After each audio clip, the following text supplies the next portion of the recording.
Welcome to Views from Stadium Boulevard. I'm Harley Johnson. And I'm Hannah Hershey. And we're back for another week of your favorite Michigan sports podcast. And this week, this is our first ever virtual Views from Stadium Boulevard. But there's so much to talk about this week, and we're so excited. We've been antsy all day just waiting to record because there's so much Michigan basketball stuff to talk about, from our new grad transfer that we have to all of the Josh Christopher drama to the fact that they all have TikToks. Well, Adrien has a TikTok, but they've all been featured on it. There's literally so much to discuss, so this is crucial. We're bringing you guys crucial information during an unprecedented time.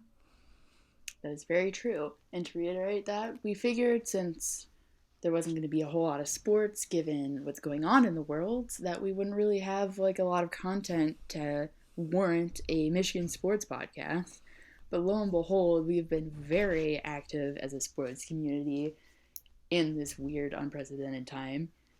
So time to bring back and awaken our podcast from hiatus and discuss everything that's been going on. Especially because I haven't seen Hannah in 3-4 weeks. It's been so long. It's been so long. It's very weird to record a podcast without Hannah in the vicinity. I know. And I don't know how to handle it. I don't know. It's weird. But I guess everything literally is weird now. just now when I went to go to the bathroom, I was as I was going to the bathroom, I was thinking this would be really nice if I was going to the bathroom in the MLB and then I was just going to go back to our little recording room and we could record in person, but that's just not how things are right now, and that's okay because we have some beautiful things to get us through this time. So the way we're going to go through the news this week, or whatever, the stuff that we're going to discuss, is we've ranked it from how happy it makes us to how sad it makes us. So the news items that make us the happiest are going first, and then the ones that make us the saddest are going last. So if you're just here to hear about Isaiah Todd and Josh Christopher, stick around to the end. If you are here to hear about the happy things, then stick around to the beginning, I guess. That's a good point. So this is not in chronological order, just to let all of you guys know. I usually started with the transfer news, but that was just not getting rid of people. That sounds awful, but getting ready for the potential for more people to come in. For example, Jace became a walk-on to clear up scholarship space, and we're all okay, now we have scholarship space. And if Josh Christopher signs and Isaiah Livers comes back, we'll be so good. And then David transferred and it made us really sad. And then Colin transferred. We're okay, that's probably going to happen. And what else happened in order? Mike Smith came in. Oh, are you giving the chronological order right now? Yeah. Okay, got it. I was is that number one? Okay, got it. So we're just kind of giving a brief summary of the chronology of things before we go into our rankings. Yes. Okay, thank you. And then where do the TikToks fall into this chronology? I was I think the TikToks were sprinkled in between the David transfer news and Mike transferring to Michigan. So, and then we might as well just start there at the stuff that makes us happy. Yes. So our number one happiest thing is not just that we have a point guard transfer from Columbia named Mike Smith. That's all good and well. We're thrilled to have him. But a specific facet of his personal history is the thing that has made us the happiest in this quarantine. And I would love for my co-host Harley Johnson to share that. So I went looking for information about Mike Smith beyond his typical stat line from this previous season. But I was okay, if he's going to be a grad transfer from Columbia, a really notorious Ivy League, obviously, academically rigorous school, I was oh, he's going to be just fine here at Michigan. But I was wondering what his master's program would be, potentially. And so in the midst of trying to look up his major, which Hannah found in about 2 seconds, I read up basically how Mike Smith got from high school to Columbia to Michigan, and along the way he befriended Jimmy Butler of the Miami Heat. And in the very first exchange between the two, Jimmy Butler was at a Jordan event at Mike Smith's high school in Chicago, and Mike Smith went up to Jimmy Butler and said, "Hello, Mr. Butler. Can we work out sometime?" And I just thought, I've never heard of Jimmy Butler referred to as Mr. Butler in my life. And I thought it was hilarious. Our number one item on our ranking of things that made us the happiest this week is "Hello, Mr. Butler," because that's iconic. Mike Smith, this dude that we're getting at Michigan, went up to Jimmy Butler and said, "Hello, Mr. Butler, would you like to work out with me?" And honestly, I think I want "Hello, Mr. Butler" like tattooed on my body. Like I just love that so much. And there's more to that story, it too. It sounds like a high schooler, but in all honesty, like, what else would you say if you walked up to Jimmy? Like, "Hey, Jimmy? Yeah, I don't know. Are you, like, good enough friends?" Was he trying to be respectful enough to be like, "Hello, Mr. Butler"? Well, remember when someone called Jimmy Butler James in, like, a press conference, and he was like, "My name isn't James, it's literally Jimmy." So, like, I guess the only other option is, like, Jimmy, Mr. Butler, Mr. B. Mr. Jimmy. Mr. Jimmy. So many but then ways this could have played out. We also learned from this article that, like, first of all, Mike Smith and Mr. Butler were roommates for a period of time, and also Mr. Butler has a minivan that Mike Smith, like, drives around and, like, carpools Mr. Butler in, I guess, right? Yeah. Mike Smith apparently, like, he goes out to California with Jimmy Butler on the off season for the NBA, and they work out together, and that's kind of where, like, Mike Smith, like, really got to learn about, like, Miami Heat culture and this, like, mentality of, like, working really hard, because Jimmy Butler is really well known for his, like, workout regimens in the off season, and that just kind of that, like, work hard mentality. And that's basically how Mike Smith was starting to pay attention to Michigan, because obviously Juwan Howard was with the Miami Heat before coming to us. So he was just kind of like a symbol of the Miami Heat culture, and he, like, saw how he brought that to Michigan. I thought it was really interesting. In the article, when Mike Smith was talking about watching Michigan play in their opening 7 games and watching us take down, like, Gonzaga and UNC in the Bahamas. Was that the Bahamas? Where were we? No, Atlantis. Battle for Atlantis. So it wasn't the Bahamas. And I just thought that was really cool.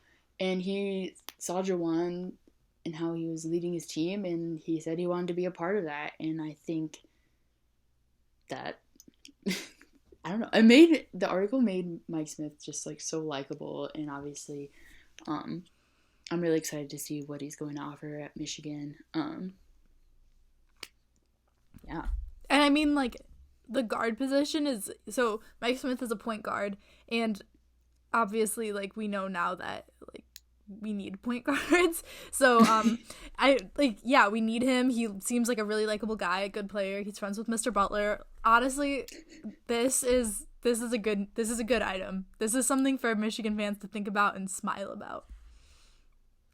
Yeah, and something that I didn't necessarily know, and then maybe, like, you already knew but didn't tell me about, was that basically before the season started, Mike Smith announced his intent to transfer at the end of the season, which is basically unheard of.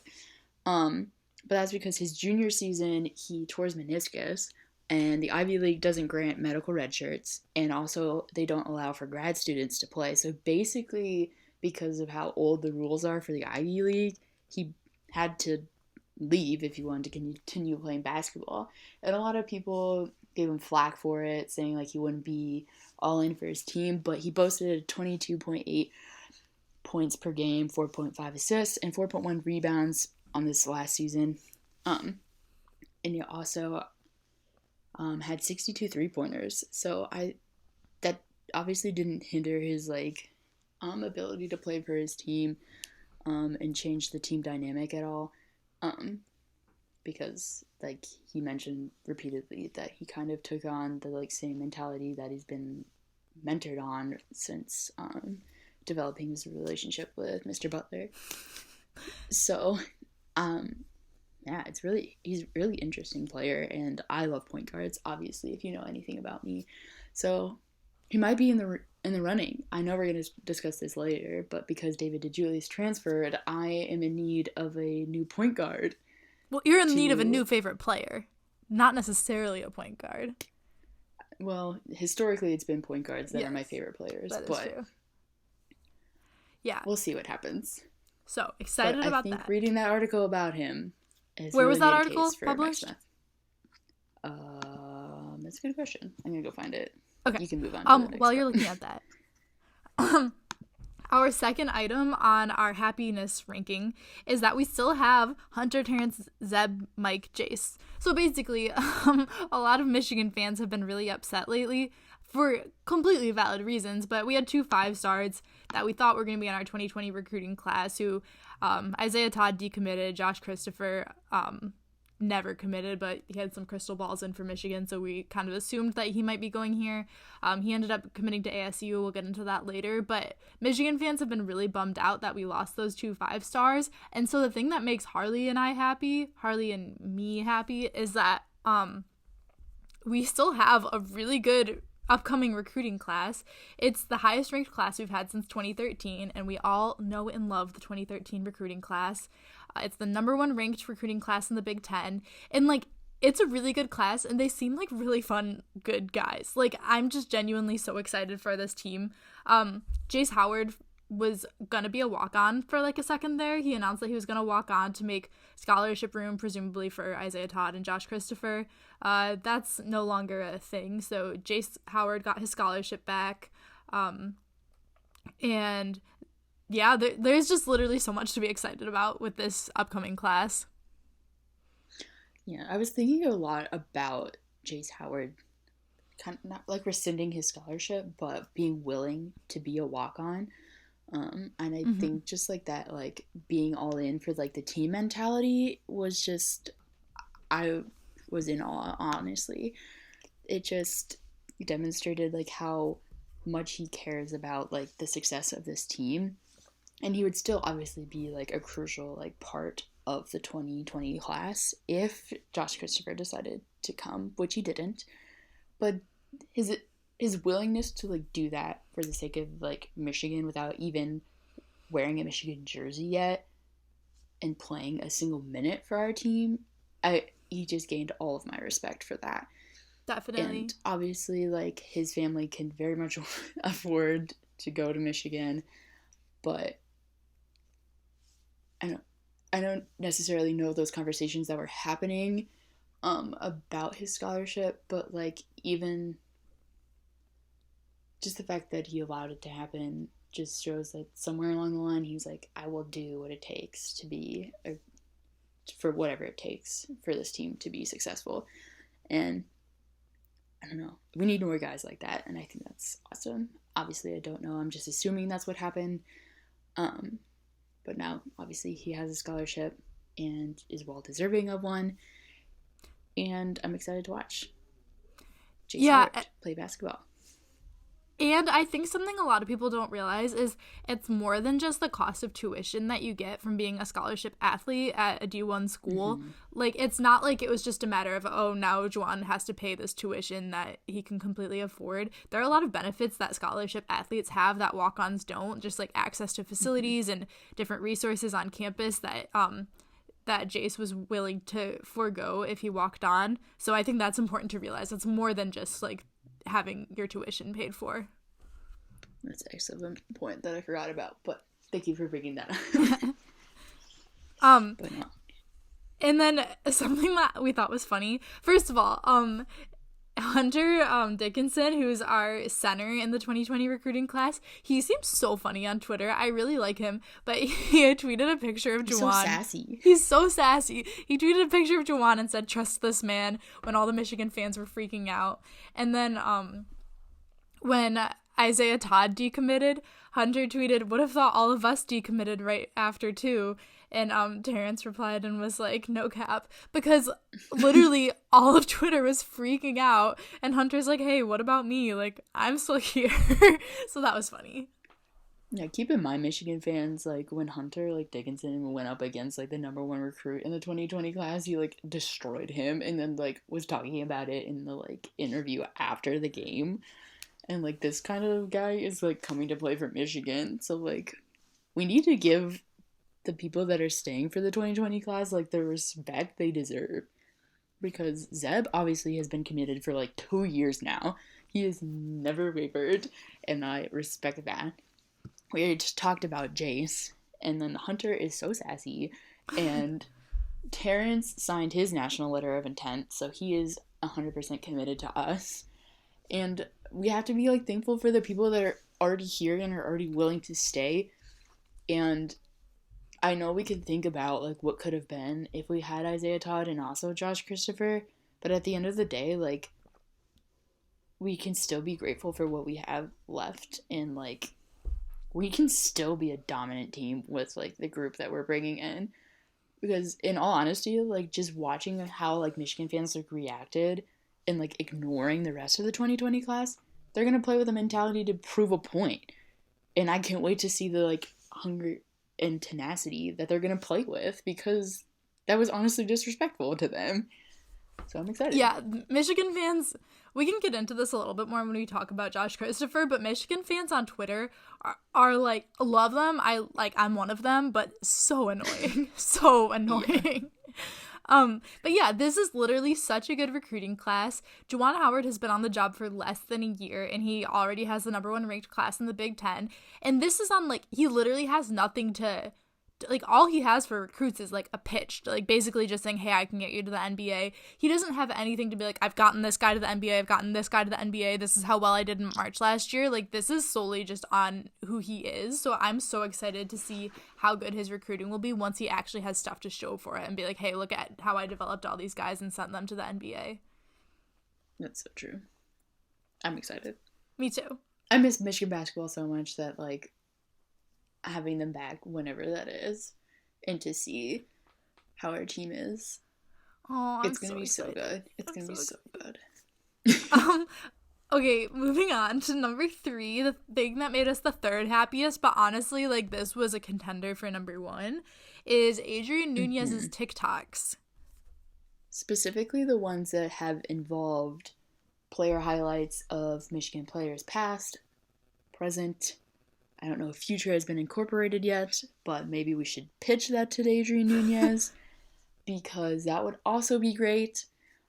But yeah, this has been, like, sprinkled in, like, in times of sadness and happiness and uncertainty because of the world. But Adrien took it upon himself to develop these TikToks that were honestly, for all of us Michigan fans, in mind. I know a lot of us don't really appreciate Adrien Nunez because we look at the other flashy players that we have, but he's been really delivering content for us in this off season, or postponed season. I don't even know what it is called. I'll call it postponed season. And I mean, it'd be the off season by now. By now, yes. But yeah, in reality, it's postponed. So he would feature these different players, and I thought the cutest thing was, like, he would be like, Jordan, parentheses, Warriors, Mo, parentheses, Wizard, Franz, parentheses, Michigan, Juwan, parentheses, coach. And then he showed Charles, like, Matthews, and it was, like, Charles, Michigan, and, I mean, that just goes to add on to the mystery of Charles Matthews and what he's up to, which we wonder pretty much every single week. But it was just so nice to see that Charles is alive and well and still communicating with his friends at Michigan. It was so nice to see the TikToks. But then I, like, went on Adrien's TikTok and watched more, and then I was like, never mind, some of these are kind of weird. That's so true. But yeah, the first one also had Ibby Watson, who transferred to Dayton and did really well. Dayton was in the top 5, I believe, before the season ended abruptly, and I feel really bad for those guys. They were doing so well this season, and to see Ibby Watson be successful in a program that was allowing him the time and minutes that he needed and deserved, it was awesome. And I'm really sad that their, like, tournament run. Yeah, I know. That team was so fun to watch this year, and Obi Toppin got National Player of the Year, I think. I don't know if it was National Player of the Year, but some sort of Player of the Year accolade that even though the season wasn't able to be finished. So that was a cool team to watch. Our number 4 happiest thing. I am very excited to share this one with all of you. So go ahead and like close your eyes and reminisce when Michigan played Michigan State in 2018? Yes, I think it was Mo's last season. Yeah. It was 2018. Yeah, so in 2018, Mo, basically it was when he broke Nick Ward's ankles, and it was iconic. And last year, or maybe a couple years ago, Mo posted on his Instagram story a video of it, like, it was just like that he was watching a Michigan game on TV, but then you could see next to his TV he had a framed photo of him driving up to the basket with like Nick Ward on the ground, and everyone's like, oh my gosh, Mo framed that photo. And then in Adrien Nunez's TikTok, when it went to Franz, Franz was like presumably at home with Mo, and there was a framed photo on the wall of that same photo of Nick Ward on the ground. So we're just wondering like how many framed photos of that moment Mo has in his house, and if that's like his only home decor is just that same photo over and over throughout the house. I think the biggest thing about it is how proud he is of that moment, the fact that it was framed, and the fact that that's the highlight that he selected for himself to be represented of him in Adrian's TikTok. Yeah. But honestly, if like as soon as you saw Mo's face, you're like, I know exactly which highlight he's picking. The same thing for me when Isaiah appeared. I was like, I know exactly which highlight he picks, and if it's not that one, I'm gonna be really disappointed. But I think the funniest thing though is that like when Franz, like when they were showing Franz and like in the background you could just see that framed photo.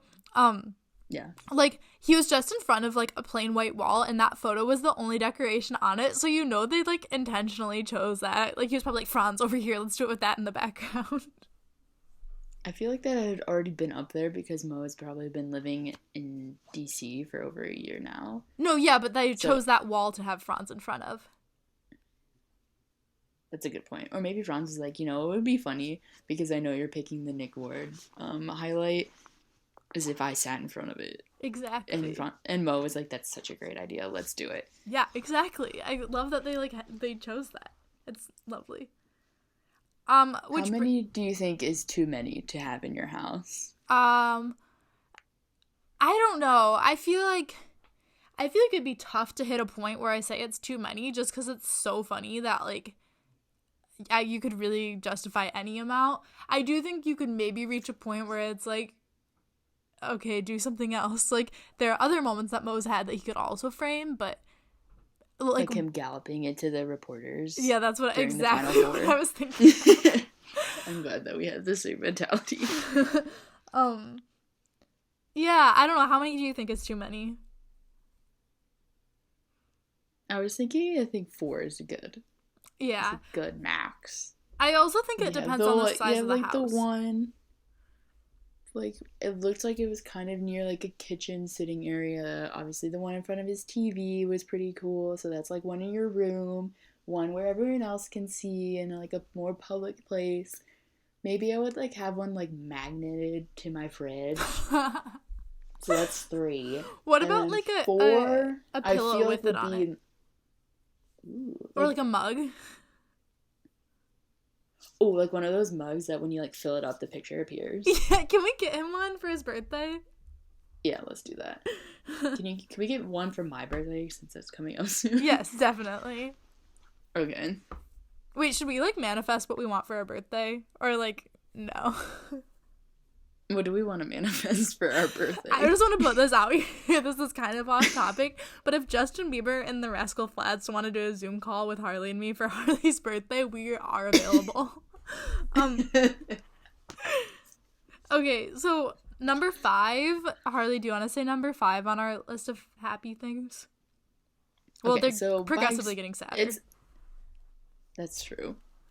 But this one kind of has, like, a middle ground, because, like, we were talking about in Adrian's TikTok, the second one that he posted with the highlight reel, where there was Mo and then Franz. Obviously, the two of them are together, in DC, presumably, and being in quarantine together, which I think, and like growing like quarantine beards, which is Ugh. weird. But I thought it was.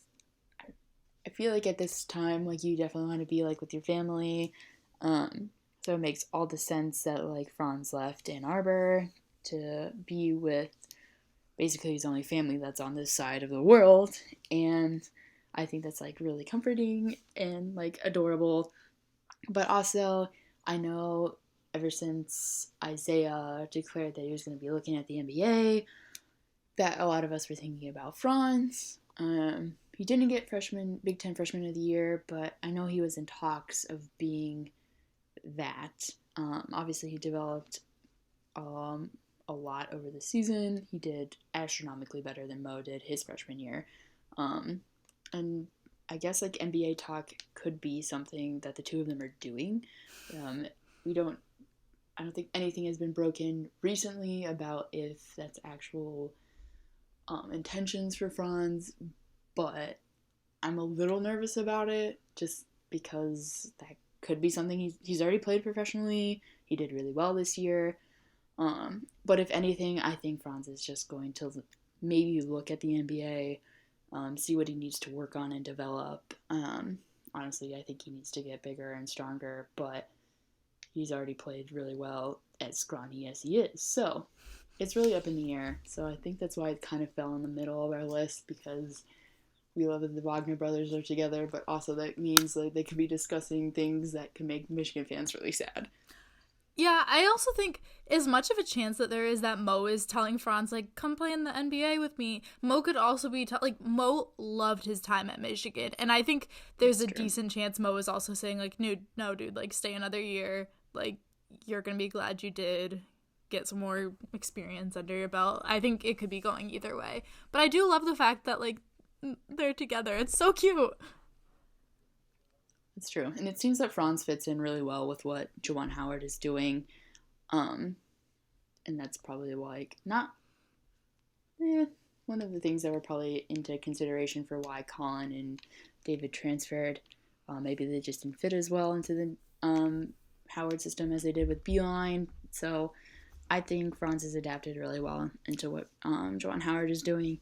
And if Franz is there and Isaiah Livers comes back, for sure, it's going to be a force to be reckoned with. For sure. So that's our number 6. So we're getting down into the things that are more bad than they are good. Isaiah Livers announced that he declared for the draft, but like he didn't sign with an agent. Even if he did sign with an agent with the new rules, he could still come back. So declaring for the draft basically just means that like he's testing out the waters. He's seeing what the scouts and everyone in the NBA like says he needs to work on and where he's projected to go.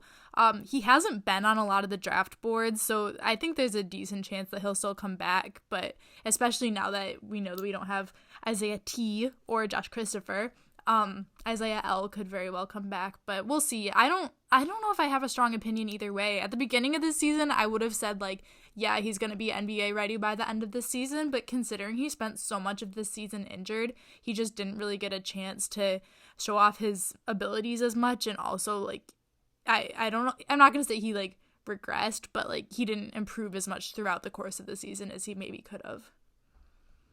That's also true. I think I went into this season thinking that Isaiah was going to be leaving us at the end, but after watching him go down multiple times with his injuries, I never once wavered from the idea of him like staying completely. Like I knew he would still be in talks with the NBA at the postseason. Granted, the postseason came much sooner than any of us wanted.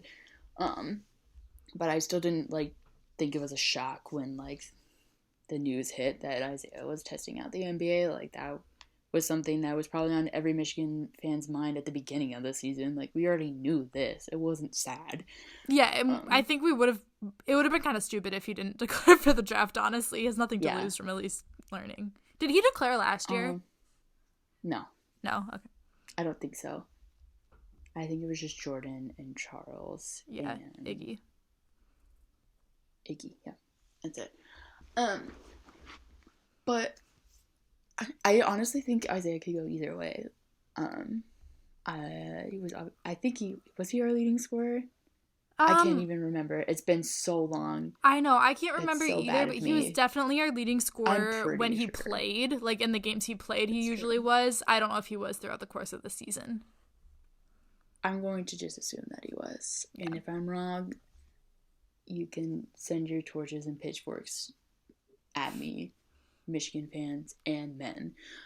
Um, so I think even with like the numbers that he had, and granted the few games that he was actually in, it was enough to warrant to still like test out things. And I know that being bogged down by injuries is not something you want. Like the season you're trying to go professional, um, but I don't know. I think Isaiah could really do either.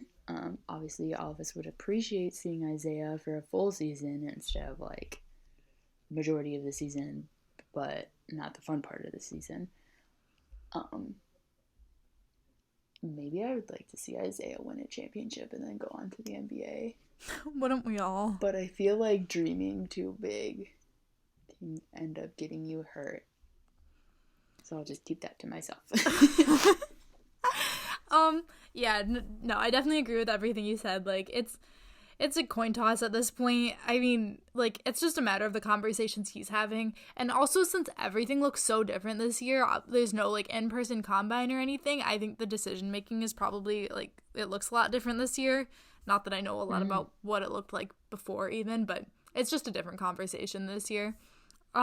I've And also heard people talking about like, ooh, how personable and relatable that Isaiah is, and how like just his personality is enough to like make any like team just fall in love with him the way that we all have here in Ann Arbor. So, aw, that's so cute.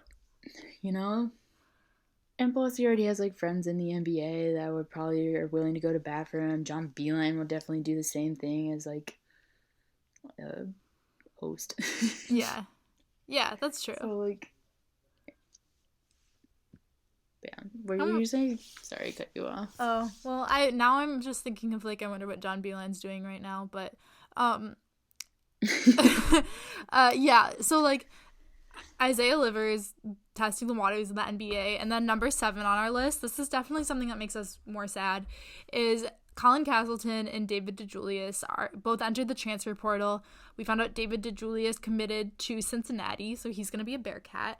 Colin Castleton was not a shocker at all. He was kind of one of those players that never really seemed to fit into Juwan Howard's system, and possibly would never start at Michigan, even though he's really talented. It just didn't look like it was a good fit for him. He obviously committed under John Beeline, and no one was too surprised by him transferring. David DeJulius was a shock just because, like, he was definitely up next in line to replace Xavier Simpson. I don't think anyone really saw that coming in terms of fans. I don't know the conversations inside of the organization, but I know Harley was very sad about that because he was her favorite player.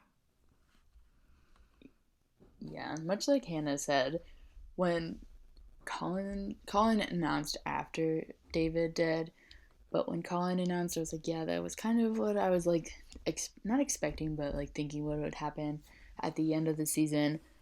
But just the way that I was in complete shock. Like I still don't even have words for like the experience I went through when I saw the news that David DeJulius was entering the transfer portal. I was shook to my very core, to say the least. Yeah, Um, but when you I, think about it, does it start to make, like, because I've been doing a lot of thinking about it, and I'm like, from Michigan's perspective as a team, like, the team is better with David DeJulius. Like, I think, like, like, we just didn't foresee him leaving because he's, like, we still want him there. But from his individual perspective, I think Michigan might not be the best fit for him, if that makes sense. that's a good point. I just liked seeing how he was developing this year, and it just seemed he was being primed for the takeover, but that obviously is like what maybe I wanted to believe was happening. And obviously I'm not behind the closed doors in the discussions that David was having um, with the staff and maybe his teammates. I obviously have no idea, and um, it, I just, it was weird to me to, like, I didn't expect to, like, see, like, a Michigan team without David, I guess. Yeah. For, like, some time. I just, his personality just seemed like he would be with us until, like, his last season. I definitely agree. I think he has a friend or two in Cincinnati, and obviously I've had a while to, like, reckon with the loss of the point guard streak. And if you don't know that, since basically I started watching Michigan basketball in 2013, obviously one of my favorite players was Trey Burke, alongside, obviously, Spike Albrecht, but mostly Trey Burke. And Karis. And then, like, moving forward, oh yeah, gosh, The whole team. Okay, I can't just, if I had to, like, summarize it, Trey Burke. Because he was honestly the person that really got me into Michigan basketball. Obviously, if you know anything about me, I only watched football growing up, so I didn't really, like, dip my toes in the basketball pool. But after that, we had, like, D-Wall, and then we had, obviously, Xavier Simpson. So, like, I have been on, like, well-fed with content for years now. And I was so excited because Xavier Simpson and David DeJulius were my favorite players for, like, the past, like, 2 years. And to see David leave so soon and so suddenly, it hurt so bad because now I'm without a point guard. Well. But, like I mentioned earlier, Mike Smith seems to be making a case without even knowing that he's doing that. Mr. Butler. Like, he's gotta be your favorite. I just think hi, Mr. Butler. Can I work out with you sometime? That's so cute. He has to be your favorite. I think he's my favorite. I think it warrants it, but also because the relationship between Zeb Jackson and Xavier Simpson, Zeb Jackson could be obviously in the running. If I had to pick a incoming freshman, yes, it'd probably be Zeb. That's true. Okay, also, I don't know. I guess we'll see how it happens whenever the 2020-2021 season occurs. I don't know when that will be. I think that's when I'll start testing out who will become the front runner of my fanaticism. It's like The Bachelor. Yes. Like, who will get the final rose? Yeah. I also think Mike we Smith. need to, even though we expected Colin, well, not expected, we weren't surprised by Colin Castleton entering the transfer portal, we do just need to, like, give a moment because he was the subject of many tweets and podcasts because we have loved his side bangs since day one. And that's very true. We talk about him a lot, so I think we need to give him a formal goodbye. So, bye. Bye, Colin.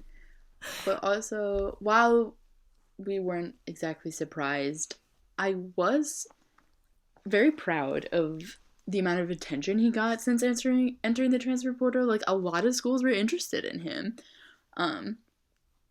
He's a good player.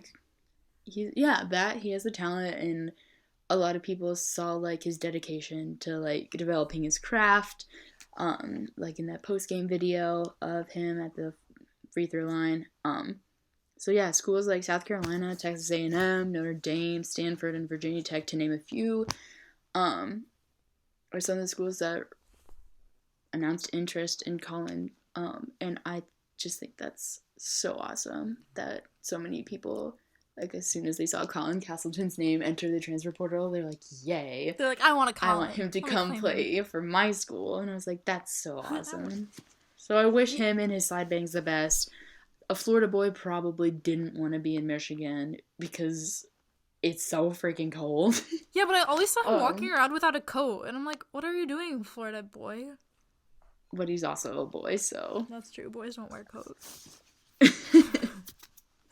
Yeah, I think David DeJulius and Colin Castleton they're both such talented players, and they were John Beeline recruits, and they signed up to play under a completely different system than the one that Juwan Howard has. And I don't know if Michigan was a path for either of them to go to the NBA or to be drafted. I don't know if other schools will be a better path for them, but I think they kind of maybe saw that David's more of a shocker because I think he would have been a starter next year, but like maybe neither of them were ever going to get the minutes here that they wanted to build a case for themselves for the NBA. Yeah, that's a good point. Well, we wish them both the best because they meant a lot to us in their time here in Michigan. They really did. And I'm excited to see them play basketball some more. I'll like tune in maybe to like a Bearcat game or wherever like Colin goes, just to like keep tabs on the side bangs and David. Yeah, me too. So number 8 on our list is that Isaiah Todd, but like to differentiate him from Isaiah L, he's Isaiah T. Isaiah T decommitted. And I'm surprised you put this as 8 and not 9. Were you sadder about Josh Christopher? I mean, were you sadder about Isaiah Todd? Honestly, yeah, because he's been like committed. I'm using quotation marks, but you can't see. For like a while now, and I know it's always been in the discussion that he would probably end up going pro, but just the fact that he like dipped like not even like a day after being kicked in the gym. That's true. It sucked. It sucked, but okay, here's my case for why he was always like, I'm all in for Michigan, yeah, Michigan committed, and then he was like, it was never a consideration from the start, and I was like, wait, he said that? Yeah, I saw something about that. It was like, it was never my intent or whatever. I don't know what the exact quote was, but to play for Michigan was never his intent? He said that? I think so. That's okay. That's annoying. But the reason I'm not as sad about Isaiah Todd as I am about Josh Christopher is because, first of all, I don't know, Isaiah Todd just like, I don't want to say weird vibes, but like weird vibes.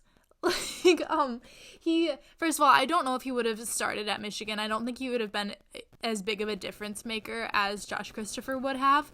And also, and like, I don't have any inside scoop whatsoever, but from things I've seen on Twitter from people who do seem to have more inside scoops, there's a reason he wasn't really getting offers from blue blood programs, even though he was a 5-star. Like, he kind of just seems like a headache, and he has a personality to manage, and he like, there schools that are in the business of recruiting 5-stars on a regular basis kind of just let him go because of whatever reason. And he kind of just seems like a personality, and he wasn't good enough. I mean, he's really, really good, but like, I don't know. I don't know if he was good enough to justify like managing that personality just to have him on the roster for 1 year. So maybe that makes his comments seem all the more believable. Yeah. I mean, and like I said, I don't have any inside scoop. Like, that's just the vibe I've been getting from being an obsessive like Twitter user. Oh no, more information the merrier. But I don't know. I think all of us were just kind of excited by the like glamour of the 5-star coming to Michigan, sure. And like the opening of that like kind of like avenue to more 5-star recruits to come, and everyone was just like in awe and wonder of like Juwan doing this in his first season, and to see it all just like be like shattered as like a dream, like you woke up and you're like, oh, it wasn't actually real. I think a lot of people like were like really sad about it. No, I was just kind of bummed. Yeah, I definitely agree. I was definitely upset about it. I don't want to say I wasn't upset about it. Like, it's still number 8, but that's why it's 8 instead of 9. But something we should definitely talk about, because this is big news. Isaiah Todd is likely going to be playing in the G League, and also Jalen Smith, who is one of the top, I think he's a top recruit for Jalen 2020. Green. Oh, Jalen Green. Why did I say Jalen Smith? Jalen Green. So basically, the NBA's G League is starting a developmental program for players who are straight out of high school. So in the past, you had to be a year out of high school in order to enter the NBA and the G League, but they're starting this developmental like team based in SoCal that Jalen Green and presumably Isaiah Todd are going to be a part of, so they can play for a year. It's basically all preparing for the draft, developing them for the NBA, which is not always what college programs do, and they're able to get paid big bucks while doing it. So this is a huge game changer, could definitely change the way that the NCAA looks in the next few years. It's just very interesting that this is happening.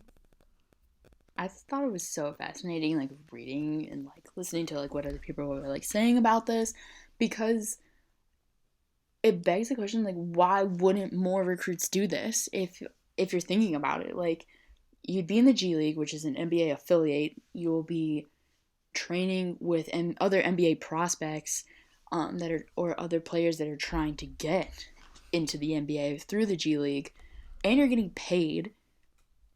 But like, you have a salary through the G League, but also that doesn't like factor in like what you can be getting from like endorsement deals and like other ads. And right out of high school, like, I think some people are like projecting maybe around like, I think it was like $1 million for Jalen Green. Like right out Yeah. of high school, I would love $1 million. That's including endorsement And deals, but yeah, $1 million. yeah, the obviously, yeah, including like your salary pay and the endorsement deals together. Um, but also I think under this like developmental program, like you still have like access to about, I think, a 4-year scholarship to a university. Um, I don't know if that is actually true, but I think I read that somewhere. Oh, So I you still didn't. have like, yeah, so you still have access and an ability to go get a 4-year degree somewhere. You just won't be And I playing think like basketball. probably not, but like, yeah, because I think you Okay. can choose when You you would want lose your to. NCAA eligibility. Yeah, obviously Interesting. because you already went professional, but they will still give you access to like education. Okay, And I, if you're coming out of high school and you are projected to be a one and done or even like a two and done, like if you mm-hmm, have the ability to play in that developmental league, that's a no-brainer. Like this will if this actually plays out the way that they're describing it right now, because it almost seems surreal right now how big of a game changer it mm-hmm, is, but if it plays out the way they're describing it, like that is a huge game changer, and that's gonna change the way a lot of programs that rely on those one and dones that are like just kind of pipelines to the NBA. That's gonna change how those mm-hmm. programs look. And hopefully it does something to like change the NCAA. But like, granted, this problem arose because of the NBA and kind of forced the NCAA's hand. But a lot of topic of discussion, obviously, um, in the sports community is whether or not college players should be paid for their likeness or just, in general. Um, and with the way this developmental league is unveiling itself, like, it's honestly, yeah, like Hannah said, a no-brainer. Like, Yeah. why would I want to go play at a college for 1 year, not get paid, but people are like printing my jersey and like other things that are affiliated with me, but I don't get to see a cent of it. Um, can I just read you a tweet that it was just a minute ago? Oh yeah, So you know LG Hale on Twitter. He's like one of the big Michigan Twitters.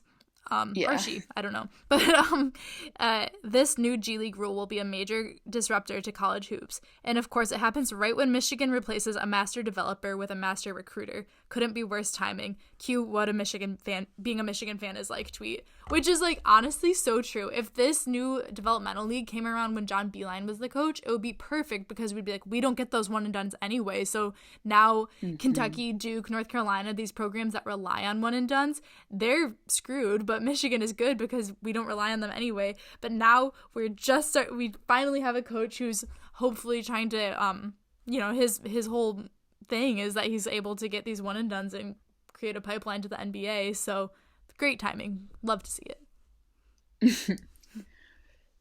Well, I guess we'll like find out because we didn't really land a 5-star yet, but that doesn't negate the talent that we brought in, and they are 4 stars, and they have, like, I honestly think that probably any of them could, if they wanted to, could like look at this developmental league if they wanted to, but that's just because I have like faith in what Juwan Howard is going after.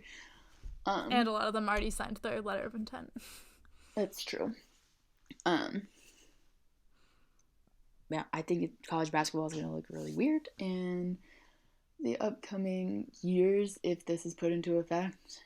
Um, but then maybe we'll just go back to how we always were and get dubs anyway. I just think Juwan is like so personable and likable that like it doesn't really matter like if this like changes Yeah, I agree. how 5 stars and like big shots or from high school are thinking about going pro, then like Juwan will find the people that are like willing to put in the work and go to like something as ridiculous as the NCAA. Yeah, I agree. Juwan can do it. Yeah. So I'm not like okay. really So worried moving on front. But to number 9, the thing that made us the second most sad, and arguably the biggest news of the week, possibly. Would you say? I think so, because everyone was waiting. As soon as like April 1st rolled around, there was like the countdown was on for the Josh Christopher announcement. Yeah. So Josh Christopher, go ahead. Nope. Oh, okay. Josh Christopher, I think my FaceTime, like I have you in my ear and it's like a little bit slow and then it will like cut out. Anyway, so Josh Christopher has been all year, we've had eyeballs on him because he's a 5-star, and Michigan was always one of his front runners, presumably, as well as Arizona State, where his brother plays. And crystal balls had been going in for him going to Michigan for the longest time, but he also said he wants everyone to be surprised when he makes his decision. He doesn't want anyone to know. So he was kind of a huge question mark, and he's very active on Twitter, just kind of messing with all of the Michigan fans and the ASU fans and trying to bring attention to himself. And he announced his commitment after it was a very, very long, drawn-out process of him teasing everyone about where he's going to commit. And he announced that it was at Arizona State, which shocked everybody. A lot of people were really, really mad. I think hopefully he at least forewarned Juwan Howard, but a lot of people were like, you don't mess with our coach like that. So, yeah, that's the news of the week. Yeah, we're waiting basically all day. He didn't really say anything about like a given time. So like rumors were just swirling, so everyone was just on the edge of their seat all day, and it was so late when the news finally came in. But I like honestly like towards the end I just saw like so many people being like, don't be like surprised, it's gonna be ASU. I just kept seeing ASU, ASU, ASU, so I'm like, I don't feel good about this at all. Even with all the like crystal ball predictions that have been coming in all year, like I was like, I honestly think that he probably is just going to go to Arizona State, and he ended up committing to ASU, as we all know. But then I was thinking about it, and I was like, why not? Like, it's close to his home. His brother, it goes there. And that's basically the same, like, kind of, like, mentality that, like, Franz had when he was looking at a college. I mean, granted, like, he only really looked at Michigan, but, like, his brother went to Michigan. So, obviously, he had ties to that place. So, it's not really, like, that different. Granted, they weren't there at the same time, but the mentality is still the same. Like, family went there. There's, like, a connection to it. So, why not go where your family is? And I feel like it would have been really hard to get Josh Christopher out of like the West Coast, and I really like Arizona State's campus. It's really warm, it's spread out and nice. Hike up a mountain if you want. He probably really likes like longboarding. All of them longboard or ride a bicycle, but I can't really see like Josh Christopher on a bicycle. He's on a longboard though. I don't know. I feel like that's like his vibe more so than like Ann Arbor. So it really sucked when it happened, but at the end of the day, I think the like doubts that he would come to Michigan really crept in, and I wasn't that sad about it when it happened. I was just like, well, that's a bummer. Honestly, more than anything, I thought it was hilarious how everyone on Twitter was so mad. I was like, oh my gosh, calm down. This kid is like, what, 17 years old, 18? And like, I know everyone's mad that he like led us on for so long or whatever. But honestly, in like the day and age when like people are making like $2,500 off of a TikTok, like that sounds unrelated, but like he got his name to be a trending topic because he put eyeballs on himself, and he knows how to build a name for himself and get everybody looking at him and get himself trending on Twitter. Like, that is honestly a marketable and important skill. So I commend him for that, and I wish him the best. Very true. I thought it was very savage, the way that he could toy with heartstrings of men. Yes, I agree. I guess me too. I was like sweating, and so was Hannah, but like completely. I was so nervous. I was so upset, yeah. But I also think it's just a nice refreshing reminder, like, don't put too much emotional energy into an 18-year-old boy chooses to go to college. Like, let's take a step back and think about what we're doing right now. I was just in awe of his power, honestly, at the end of it. I just wish I could emulate that someday. Me too. So hats off to Josh Christopher. Obviously, if you're a true Michigan fan, you know that ASU has a special little spell over our dear Sparties. Oh yeah, I was like, wait, what are you talking about? And then I was like, oh yeah. And if anything, it's like a silver lining. He's going to Arizona State, and Arizona State has provided us some reprieve over the past 2 seasons of football. So, silver lining. Silver lining. So we don't have Josh Christopher, but we have Mike Smith, Hunter Dickinson, Terrence Williams, Sue Jackson, and Jace Howard. Love that. And then Harley Johnson. What is the thing that made us the saddest this week? I think it made you the saddest. Yeah. Because I broke the news to you, and then you discovered it and weren't that thrilled.